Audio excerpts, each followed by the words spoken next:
Hello students, welcome to Akshar learnings. आपण बघतोय introduction to microbiology. त्यातला ऑलमोस्ट आपण कव्हर केलाय. In today's lecture we are going to discuss about the last 2 points, that is the clean technology and the farming. मायक्रोबायोलॉजीचा वापर आपण सगळ्या ठिकाणी केलेला आहे. मग त्याचा वापर सिवेज मॅनेजमेंट, गार्बेज मॅनेजमेंट साठी सुद्धा करता येतो का, फार्मिंग साठी सुद्धा करता येतो का? तर ऑब्व्हियसली आन्सर आहे येस, त्याचा यूज होऊ शकतो. जेवढी काही टेक्नॉलॉजी डेव्हलप होत चाललेली आहे तेवढं जास्त एक प्रॉब्लेम समोर येतो, म्हणजे गार्बेज आणि सिवेज मॅनेजमेंटचा. कारण त्याच्यामध्ये नंबर ऑफ केमिकल्स आहेत, नंबर ऑफ बॅक्टेरियाज आहेत, जे काय हार्मफुल इफेक्ट्स आहेत त्याचे ह्युमन इफेक्ट वरती, एन्व्हायरमेंट वरती होतेच आहे. मग हे सगळा इफेक्ट अवॉइड करायचा असेल त्याच्यावरती काही ना काहीतरी प्रोसिजर केली पाहिजे, जेणेकरून ते जो काय हार्मफुल आहे त्याचं हार्मलेस मध्ये कन्व्हर्जन आपल्याला करता आलं पाहिजे. आता हे पॉसिबल झालेलं आहे मायक्रो ऑर्गॅनिझमचा वापर करून. सो आजच्या लेक्चरमध्ये बघूया की त्या टेक्नॉलॉजीमध्ये जी काही मायक्रोबचा रोल आहे तो काय आहे आणि कोणत्या पद्धतीनं ते या सगळ्या गोष्टीला हार्मलेस करण्यामध्ये हेल्प करतात. So first one is clean टेक्नॉलॉजीमध्ये first they have the ability to destroy the manmade chemicals. जे काही मॅनमेड केमिकल्स आहेत, कोणतीही प्रोसेस आपण करणार आहे, जे काही प्रोडक्शन करणार आहे त्याच्यामधून रिलीज होणारे हार्मफुल केमिकल्स जे काही रिलीज होतात ते काय करतात, they have the ability to destroy. जे काही मॅनमेड केमिकल्स आहेत त्या मायक्रोब्स मध्ये त्या मॅनमेड केमिकल्सना डिस्ट्रॉय करण्याची ॲबिलिटी आहे. They can remove the sulphur. Sulphur नावाचा जो काही डेंजरस आहे, जो काही हार्मफुल इफेक्ट जास्त क्रिएट करतो, त्या सल्फरला रिमूव्ह करण्याचं काम ते करणार आहेत. Now they can convert compound before leaching like metals. जे काही मेटल्स मध्ये कंपाऊंड्स आहेत यूज केल्यानंतर ज्यावेळी ते आपण वेस्ट म्हणून टाकणार आहे, now they are going to contact with the soil. आता हे काय करणार आहेत, ज्या मेटलमध्ये जे कंपाऊंड्स आहेत ते कंपाऊंड सॉइल बरोबर मिक्स होतात. It makes a leaching process. त्याला काय म्हणतो आपण, लिचिंग प्रोसेस म्हणतो. मग ते हार्मफुल इफेक्ट सॉइल मध्ये मिक्स होणार, इव्हन आफ्टर हे वॉटर बरोबर सुद्धा मिक्स होणार आहेत. हे सगळं अवॉइड करायचं असेल त्या सगळ्या कंपाऊंडचं काहीतरी कन्व्हर्जन करता आलं पाहिजे. हे मायक्रोब्स काय करणार आहेत, they convert compound before leaching.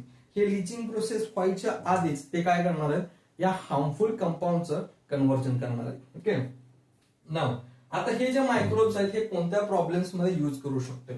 First is spilling of petroleum oil. जेवढं काही मॅक्सिमम ऑइल ट्रान्सपोर्टेशन होतं हा सी रूटने होतो. मग या सी रूटमध्ये काही मॅनमेड प्रॉब्लेम्समुळे किंवा काही नॅचरल डिझास्टरमुळे काही ऍक्सिडेंट वगैरे झाला किंवा आणखी कुठला तरी प्रॉब्लेम आला तर हा जो काही सगळा ऑइल आहे तो ऑइल काय होतो, त्या ओशनवरती स्पिल होतो. आता जेव्हा हा ऑइल सगळ्या ओशनवरती स्पिल होणार आहे तो सगळ्यात महत्वाचा पॉइंट काय करणार आहे, it avoids the oxygen between the aquatic animals and natural resources. आता जो काही ऑइल आहे त्या वॉटरवरती स्पिल झालेला आहे तो काय करतो, it acts as a barrier.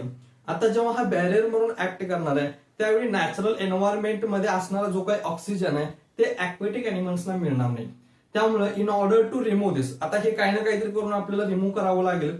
So it is difficult to remove it from the mechanical method. काहीतरी मशीन्स आणलं किंवा काही मॅन पॉवर आणलं आणि ते जर का क्लीन करायला गेलं तर ते खूप डिफिकल्ट आहे. मग ते डिफिकल्टचं प्रॉब्लेम काहीतरी सॉल्व्ह करायला पाहिजे. मग हे ऑइल स्पिल झाले ते आपण रिमूव्ह कसं करणार आहे, with the help of microbes. मग तिथं काय करणार आपण, मायक्रोबचा यूज करणार आहे. आता Pseudomonas SPP. SPP means special pluralis. म्हणजेच काय, प्लुरालिस म्हणजे त्याचे डिफरंट व्हरायटीज आहेत. सो एसपीपी मीन्स सिडोमोनस नावाचा जो काही बॅक्टेरिया, हा बॅक्टेरिया जर का ऑइल स्पिल जिथं झालेलं आहे त्या ठिकाणी आपण जर का मिक्स केलं तर तो काय करणार आहे, त्याचं कन्व्हर्जन करणार आहे. सिडोमोनस एसपीपी, अल्कॅनोवोरॅक्स बोरकुमेन्सिस. ओके, थोडं डिफिकल्ट आहेत नाव. ओके, सिडोमोनस एसपीपी आहे, अल्कॅनोवोरॅक्स बोरकुमेन्सिस. हे जे काही बॅक्टेरिया आहेत ते काय करणार आहेत, ते आर डिस्ट्रॉइंग द पॅरामिडिन्स. आता या ऑइल मध्ये जे काही पॅरामिडिन्स आहे हे डिस्ट्रॉय करण्याचं काम कोण करणार आहेत, ते मायक्रोब्स करणार आहेत. Okay, means they can destroy the paraffins and they are also called as hydrocarbon bacteria. म्हणजे पेट्रोलियम्स मध्ये जे काही हायड्रोकार्बन बॉन्ड आहेत त्या हायड्रोकार्बन बॉन्ड ब्रेक करण्याचं काम हे बॅक्टेरिया करणार आहेत. आता या हायड्रोकार्बनचं ब्रेकडाऊन जेव्हा in presence of oxygen and sunlight मध्ये होणार आहे त्याच्यामधून आपल्याला 2 प्रोडक्ट मिळणार आहेत. तो आहे तो CO2 आणि H2O. मीन्स या पेट्रोलियम मध्ये पायरिडिन्स आहे तो ब्रेक झाला, हायड्रोकार्बन ब्रेक झाला इन प्रेझेन्स ऑफ ऑक्सिजन. मग आपल्याला बाय प्रोडक्ट काय मिळालं, कार्बन डायऑक्साइड अँड H2O. आणि अशा प्रकारे जो काही ऑइल स्पिल झालेला आहे तो सगळा क्लिअर होणार आहे. Okay, so this is a first problem, spilling of petroleum oil. Now the second one is pet. Almost जो काही सगळे प्रोडक्ट्स आहेत ते सगळे प्लास्टिकचे बनलेले आहेत. आता हा प्लास्टिक डिस्ट्रॉय करणं एक सगळ्यात मोठा इश्यू झालेला आहे. मग हे आपण मायक्रोबचा युज करून करू शकतो का? यस, डेफिनेटली करू शकतो. आता जो काही प्लास्टिक आहे त्याचं सायंटिफिक नाव आहे पॉलीइथिलीन टेरॅथॅलेट पॉलिस्टर. ओके, काय नाव? Polyethylene terephthalate polyester. तर पीएच सायलेंट आहे. ओके, सो हे पेट आहे. ह्या पेटचं आपल्याला जर का डिकम्पोजिशन करायचं असेल, it can be happen with the help of microbes like Vibrio, Ideonella, sakaiensis. Okay, थोडंसं नाव डिफिकल्ट आहे, थोडंसं प्रॅक्टिस करा तुम्ही पण. ओके, सो विब्रिओ आहे, आयडोनेला, सेकॅनेसिस आहे. हे जे काही मायक्रोब्स आहेत, हे मायक्रोब्स त्या प्लास्टिकचं काय करणार आहेत? डिकम्पोजिशन करणार आहेत. Okay, so this is second one is plastic problem. Third one is rubber. आता हे जे काही रबर आहेत, रबरला सुद्धा डिस्ट्रॉय करण्याचं काम हे मायक्रोब्स करणार आहेत. हे मायक्रोब्स आहेत ऍसिटिनोमायसाइट्स, स्ट्रेप्टोमायसिस. ओके, हे मायक्रोब्स काय करणार? जो काही रबर आहे त्या रबरचं डिकम्पोजिशन करायचं काम करणार आहेत. Okay, next is sulphuric acid. आता हा सल्फ्युरिक ऍसिड कुठून येणार आहे बघा? जो काही ऍसिड रेन आहे किंवा मायनिंग आहे, मायनिंग मधून जो काही वेस्ट प्रोडक्ट बाहेर पडणार आहे, जो काही आउटपुट बाहेर पडणार आहे प्रोडक्शन झाल्यानंतर, त्या सगळ्यामधून काय आहे? हा सल्फ्युरिक ऍसिड आहे. इव्हन दो ऍसिड रेन मधून सुद्धा काय येणार आहे? सल्फ्युरिक ऍसिड येणार आहे. हा सल्फ्युरिक ऍसिड काय करतो? It makes erosion of building and the statues. जेवढे काही स्टॅच्यूज आहेत, बिल्डिंग्स आहेत, ह्यांचं इरोजन करायचं काम करतो. म्हणजे सल्फ्युरिक ऍसिडला काहीतरी तिथं जायच्या आधी आपण प्रोसेस करायला पाहिजे. आता नेक्स्ट बॅक्टेरिया जो आहे ऍसिडोफिलम एसपीपी अँड ऍसिडोबॅसिलस फेरोक्साइडस, हे जे काय मायक्रोब्स आहेत, या मायक्रोबचं फूड सोर्स आहे सल्फ्युरिक ऍसिड. त्यामुळे जेव्हा हे मायक्रोब्स आपण तिथं मिक्स करणार आहे, तेव्हा काय करणार? या सल्फ्युरिक ऍसिडचं ब्रेकडाऊन करणार आहे. कारण सल्फ्युरिक ऍसिड त्यांचं फूडच आहे. त्यामुळं त्यांचं जे काही इरोजन होणार आहे, ते इरोजन आपण तिथे थांबवू शकतो. And the last one is electroplating and atomic plants. आता ऍटॉमिक प्लांट्स मध्ये डिफरंट प्रोसेस केल्यानंतर युरॅनियम बाहेर पडतो आणि हा युरॅनियम सॉइल बरोबर, वॉटर बरोबर मिक्स होतो. इव्हन दो इलेक्ट्रोप्लेटिंग म्हणजेच काय? एक आयर्न मटेरियल आहे, त्या आयर्न मटेरियलवरती आपण काय केलंय? फॉर एक्झाम्पल दुसऱ्या मेटलचं काय करणार आहे? कोटिंग करणार आहे. ओके, फॉर एक्झाम्पल एक आयर्न मेटल, त्याच्यावरती आपण सिल्वर कोटिंग केलं, मग त्याला काय म्हणतो आपण? इलेक्ट्रोप्लेटिंग. आता या प्रोसेसमध्ये भरपूर बाय प्रोडक्ट तयार होणार आहेत. जो काही नको प्रोडक्ट आहे तो सगळ्यात जास्त असल्यामुळे आपण काय घेणार? सोडून देणार आहे. नाव जेव्हा हे मिक्स होणार आहेत वॉटर बरोबर, it can make a harmful effects. मग इथं वॉटर बरोबर मिक्स व्हायच्या आधी त्याचं काहीतरी आपल्याला कन्व्हर्जन करता आलं पाहिजे. आता इथं बॅक्टेरिया आहे तो जिनोबॅक्टेरिया. जिनोबॅक्टर नावाचा जो बॅक्टेरिया आहे, जो काय मायक्रो ऑर्गॅनिझम आहे, तो काय करतोय?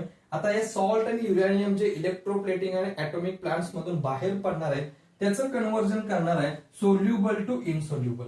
म्हणजे ह्याच्यामधून बाहेर पडणारे युरॅनियम असेल किंवा काही केमिकल्स असतील, सॉल्ट असतील, ऑलरेडी जर का ते वॉटरमध्ये सोल्युबल असतील, तर जिओबॅक्टर काय करणार आहे? त्यांचं इनसोल्युबल मध्ये कन्व्हर्जन करणार आहे. आता जेव्हा इनसोल्युबल मध्ये त्याचं कन्व्हर्जन होणार आहे, तेव्हा ते वॉटर बरोबर मिक्स होणार नाहीत. We can remove it simply by filtration. तेव्हा काय करू शकतो? त्यांना फिल्ट्रेशन मधून आपण बाहेर काढू शकतो आणि जो काही वॉटर आहे त्याचा रियूज आपण करू शकतो. हे आहेत काही क्लीन टेक्नॉलॉजीसाठी मायक्रोपॉलिसीचा यूज. सो ह्याच्यामध्ये आपण काय काय बघितलं? They have the ability to destroy the manmade chemicals, they can remove the sulphur, they can convert compound before leaching. काय करणार? ते लिचिंगच्या आधी त्या कंपाऊंड काय करणार आहेत? कन्व्हर्जन करणार आहेत. ह्याच्यासोबत आपण प्रॉब्लेम कोणते बघितले? स्पिलिंग ऑफ पेट्रोलियम ऑइल, त्यानंतर आहे तो पेट, त्यानंतर आहे तो रबर, त्यानंतर sulphuric acid, and the last one is electroplating and atomic plants. आता या सगळ्या प्रॉब्लेम्स मध्ये जो जो काही मायक्रोब यूज केलेला आहे तो प्रत्येकाला स्पेसिफिक आहे. त्याचं नाव थोडेसे डिफिकल्ट आहे, थोडंसं बायहार्टिंग करण्याचा प्रयत्न करा, थोडंसं राईट डाऊन करून घ्या, थोडंसं प्रॅक्टिस केल्यानंतर हे नाव नक्कीच तुम्हाला लिहिता येईल. आता नेक्स्ट आहे फार्मिंग प्रोसेस. आता एवढ्या सगळ्यासाठी आपण मायक्रोबचा यूज केलाय, मग फार्मिंग साठी सुद्धा आपण यूज करू शकतो का? तर डेफिनेटली यूज करू शकतो. Okay, so we can use microorganisms for a farming also, as it can be used as inoculants and bioinsecticides. मध्ये इनोक्युलंट्स म्हणून सुद्धा यूज करू शकतोय आणि बायो इन्सेक्टिसाइड्स म्हणून सुद्धा यूज करू शकतो. सो फर्स्ट बघूया इनोक्युलंट्स म्हणून म्हणजे काय. Inoculants means something we are going to add additionally, काहीतरी आपण ऍडिशनली ऍड करणार आहे इन ऑर्डर टू जो काही प्रोडक्शन आहे ते इन्क्रीज करण्यासाठी. नाव they whatever the microorganisms म्हणजेच काय जे इनोक्युलंट्स आहेत they are formed by the process of fermentation. ते काय करणार आहेत, फर्मेंटेशनच्या प्रोसेसने आपण काय करणार आहे, इनोक्युलंट्स प्रोड्यूस करणार आहे. आता हे प्रोड्यूस केलेले जे इनोक्युलंट्स आहेत it can be mixed with the seeds before sowing, म्हणजेच काय पेरणी करायच्या आधी जे काही सीड्स आहेत त्यांच्या बरोबर आपण मिक्स करू शकतोय, or it can B mix with the plants. एकतर ते सीड बरोबर आपण मिक्स करू शकतोय जेणेकरून त्याचं प्रोडक्शन वाढलं पाहिजे, जे काही त्यांच्यामध्ये न्यूट्रिशन आहे ते न्यूट्रिशन ग्रोथ चांगली झाली पाहिजे, or it can B mix with the plant. जो काही प्लांट आहे त्या प्लांटच्या रूट बरोबर आपण त्याचं सॉइलच्या इथे आपण काय करू शकतो, मिक्स करू शकतो इन ऑर्डर टू त्याच्यामध्ये न्यूट्रिशनची प्रोसेस चांगली झाली पाहिजे. Okay, so first one is they can be used with the spread on seeds or it can be mixed with the plants as a inoculants. Second आहे तो organic farming. आता organic farming मध्ये आपण कोणत्याही प्रकारचं केमिकल युज करणार नाही, कोणताही फर्टिलायझर युज करणार नाही. मग इथे काय करणार आहे, here we are using azotobacter plus जो काही आर्टिफिशियल नायट्रोजनस आहे ह्या दोन्हीचं मिक्सचर करून आपण जर का फार्मिंग केलं तर त्याला म्हणणार आहे आपण ऑर्गॅनिक फार्मिंग. कारण इथे कोणतेही केमिकल पेस्टिसायझर आपण युज करणार नाहीये, कोणतेही जे काही केमिकल आहे इथं आपण युज करणार आहे, फक्त इथे काय करणार आहे आपण अझिटोबॅक्टर प्लस आर्टिफिशियल नायट्रोजनस. आता हे काय करणार आहे, जे काही प्लांट मध्ये नायट्रोजन आहे ते नायट्रोजन फिक्सेशनचं काम करणार आहे. जेवढं नायट्रोजनचं फिक्सेशन चांगलं असणार आहे तेवढं त्या प्लांटची ग्रोथ चांगली असणार आहे. Okay, so it can be use as organic farming. आता जेव्हा हे ऑर्गॅनिक फार्मिंग करणार आहे तेव्हा एक महत्वाचा ऍडव्हान्टेज आपल्याला मिळणार आहे, तो आहे तो सॉइल पोल्युशनचा. जेवढं ऑर्गॅनिक फार्मिंग असेल तेवढं सॉइल पोल्युशन काय करणार आहे, कमी होणार आहे. Means soil pollution is prevented by using the organic farming. जेव्हा आपण ऑर्गॅनिक फार्मिंग करणार तेव्हा सॉइलचं पोल्युशन होणार नाही. Okay, now for destroying fluoroacetamide chemicals with the microbes. जे काय फ्लोरोअसिटेनामाइड केमिकल्स आहेत ते सगळं आपण डिस्ट्रॉय करू शकतो with the help of microbes. Okay, जे काही आपण पेस्टिसाइड्स वगैरे युज करणार आहे, जे काही औषध फवारणी आपण करतो त्याच्यामुळे काय होणार, नंबर ऑफ डिसीज होतात, ह्युमनला असू दे किंवा अॅनिमल्सला असू दे, स्किन डिसीजेस असू दे. पण ह्याच्यामध्ये असणारा जो काही फ्लोरोअसिटेनामाइड केमिकल आहे त्यांना डिस्ट्रॉय करण्याचं काम हे मायक्रोब्स करणार आहेत. So these are the some useful techniques or useful methods using of microbes for the farming. Now the next is bio insecticides. Farming सोबतच आपण बायो इन्सेक्टिसाइड्स मध्ये सुद्धा आपण मायक्रोबचा यूज करू शकतो. For example fungal and bacterial toxins directly integrated into the plants. आता काही असे व्हायरसेस आहेत जे इन्सेक्टना हार्मफुल आहेत.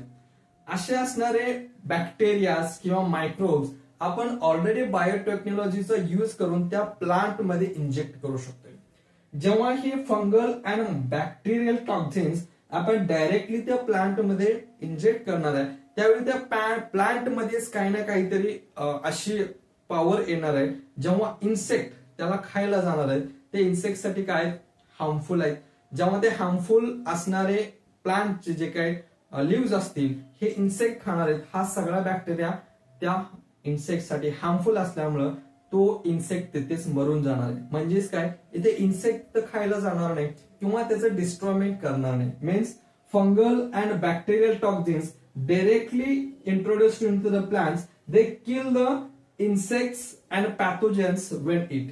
जे काय पॅथोजन्स आहेत त्याचे प्लांट्स वरती अटॅक करणार आहेत किंवा इन्सेक्ट आहेत त्यांना काय करणार आहेत, ते किल करणार आहेत, त्यांना मारून टाकणार आहेत. Okay, and it can be used as pesticide. जे काही मायक्रोबायोलॉजीचा यूज करून आपण इथे बायोटेक्नॉलॉजीमध्ये त्याचं यूज करणार आहे त्याचा यूज आपण बायोपेस्टिसाइड म्हणून सुद्धा करू शकतो. एक एक्झाम्पल तुम्हाला दिलेलं आहे स्पिनोसाइड. ओके, एक बायोपेस्टिसाइडचं स्पिनोसाइडचं तुम्हाला एक्झाम्पल सुद्धा दिलेलं आहे. Now this all about the biotechnology. आपण इथे बघितलं क्लीन टेक्नॉलॉजीसाठी बायोटेक्नॉलॉजी आपण मायक्रोबायोलॉजी आपण कसा यूज करू शकतोय, अँड फार्मिंग अँड बायोटेक्नॉलॉजीसाठी मायक्रोबायोलॉजी आपण कोणत्या प्रकारे यूज करू शकतो.